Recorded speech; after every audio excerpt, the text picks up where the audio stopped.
inna salaata kaanat alal mu'minina kitaaban mawquuta sunu borom subhaanahu wa taala nee na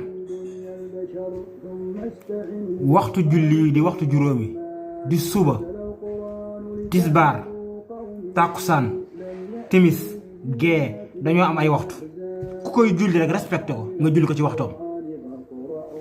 wa man axara salaata hatta xaraja waxtuha fa alayhi zanbun azimun képp ku julli donte julli nga waaye danga koo yeex a def tarda nga julli donte julli nga am nga bàkkaar bu rëy ndax lan yeex gi nga ko yeex a def ñu laaj yonent yàlla muhammad sallallahu alayhi wa sallam ne ko ban jëf la yàlla gën a bëgg mu ne julli ci waxtoom jëf bi yàlla gën a bëgg mooy julli ci waxtoom kon yow mi nga xam ne da ngay dajale ay waxtu julli wala julli gi nu mu la neexee am la sant am ñoo xam ne lañ mel nuñ ko sentir rek bu teyee ñu julli bu subaa ñu bàyyi ñoom nu mu leen neexee nuñ ko sentir rek xoolal li tax ngay dañ-dañi muy àdduna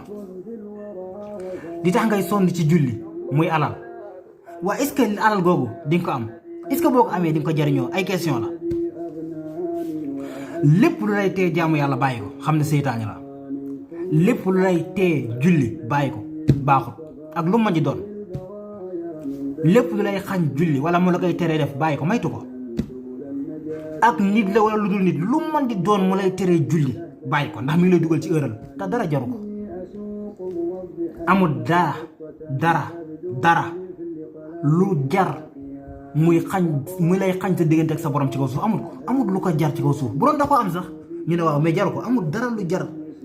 ñu lay xañ diggante ak sa borom subhanahu wa taala